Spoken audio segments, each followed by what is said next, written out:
സുന്ദരമായ അനുഭവങ്ങൾ കൊണ്ട് നിറഞ്ഞ യാത്രകൾ നമ്മളെപ്പോഴും ഓർക്കാറില്ലേ? സത്യത്തിൽ അങ്ങനെയുള്ളൊരു യാത്രയായിരുന്നു ഫിൻസി ബീച്ചിലേക്ക് ഞങ്ങൾ നടത്തിയ യാത്ര. മസ്കറ്റിൽ നിന്ന് ഏകദേശം 150 കിലോമീറ്റർ അകലെയുള്ള ഫിൻസി ബീച്ചിലേക്ക് ഞങ്ങൾ യാത്ര ചെയ്തെത്തിയത് ഏകദേശം രാത്രിയായിട്ടുണ്ടായിരുന്നു. അവിടെ ടെൻ്റ് അടിക്കുന്നതിന് മുമ്പ് തന്നെ ഞങ്ങൾ ഗ്രില്ലിങ്ങിനുള്ള പണികളൊക്കെ സ്റ്റാർട്ട് ചെയ്തു. സത്യത്തിൽ രാത്രി ആ ബീച്ച് കാണാൻ വല്ലാത്തൊരു ഭംഗിയായിരുന്നു. ടെൻറ്റിങ്ങിനൊക്കെ ഒരുപാട് സ്ഥലം ഉണ്ടെങ്കിൽ പോലും ഞങ്ങൾ ടെൻ്റ് ചെയ്ത സ്ഥലത്ത് പ്രത്യേകിച്ച് അധികം ആരും ഉണ്ടായിരുന്നില്ല. സത്യത്തിൽ ആദ്യമായിട്ടാണ് ഞങ്ങൾ ഫിൻസ് ബീച്ചിലേക്ക് പോകുന്നത്. ഈ ഭാഗത്തെത്തിയപ്പോഴാണ് മനസ്സിലാക്കാൻ കഴിഞ്ഞത് ഒട്ടനവധി ടെൻറ്റിങ്ങിന് പറ്റിയ സ്ഥലങ്ങൾ അവിടെ ഉണ്ട് എന്നുള്ളതാണ്. അങ്ങനെ ഞങ്ങൾ കടൽ തിരമാലകളുടെ ശബ്ദം കേട്ട് രാത്രി വളരെ സുഖകരമായിട്ടുറങ്ങി.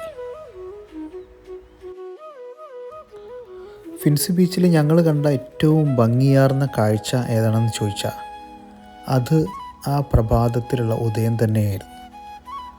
ആ സമയത്തുണ്ടായിരുന്ന കടലിൻ്റെ ഭംഗിയും ആകാശത്തിൻ്റെ മനോഹാരിതയൊക്കെ തന്നെ സത്യത്തിൽ വളരെ മനോഹരമായിരുന്നു എന്നുള്ളതാണ്. ടെൻറ്റിനുള്ളിൽ ഇരുന്ന് കണ്ട ഉദയത്തിൻ്റെ ഭംഗി അത് പറഞ്ഞറിയിക്കാനാവാത്തതാണ്. കടൽക്കാറ്റിൻ്റെ തണുപ്പും ചെഞ്ചായം വീശിയ സൂര്യകിരണങ്ങളും സത്യത്തിൽ ആ പ്രഭാതത്തെ വളരെ വേറിട്ടതാക്കി. നമ്മൾ ഒമാനിലൂടെ യാത്ര ചെയ്ത് കഴിഞ്ഞാൽ മനസ്സിലാകുന്ന ഏറ്റവും വലിയൊരു കാര്യം എന്താ വെച്ചാൽ പ്രകൃതി സുന്ദരമായ കടലോരങ്ങൾ ഒമാനിനെ ഏറെ വേറിട്ടതാക്കുന്ന ഒന്ന് തന്നെയാണ്. തണുപ്പുകാലം ആരംഭിച്ചുകൊണ്ട് തന്നെ ഒമാനിൽ ഒരുപാട് ആളുകൾ ശൈത്യകാല ടെൻറ്റിങ്ങിന് വേണ്ടി വരുന്നത് നമുക്ക് കാണാൻ പറ്റും. ടെൻറ്റിങ്ങിന് വരുന്ന ആളുകൾ ശ്രദ്ധിക്കേണ്ട ഏറ്റവും പ്രധാനപ്പെട്ട ഒരു കാര്യം എന്താണെന്ന് ചോദിച്ചാൽ ടെൻറ്റിങ്ങിന് പറ്റിയ സ്ഥലങ്ങളിൽ മാത്രമേ ടെൻ്റ് അടിക്കാൻ പാടുള്ളൂ. ഇവിടുത്തെ മുനിസിപ്പാലിറ്റി ബലദിയ അതല്ലെങ്കിൽ വലിയ ഫൈൻ ഈടാക്കും.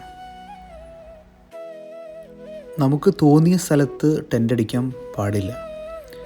എല്ലാ കടലോരങ്ങളിലും അതല്ലെങ്കിൽ മലമുകളിലും പോയിട്ട് ടെൻ്റ് അടിക്കാൻ ഇവിടെ നിർദ്ദേശമില്ല.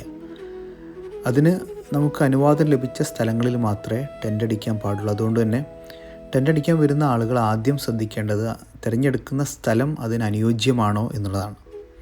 അതല്ലെങ്കിൽ വലിയ ഫൈനുകളും അതല്ലെങ്കിൽ മറ്റു പ്രയാസങ്ങൾക്ക് അത് കാരണമായി മാറും.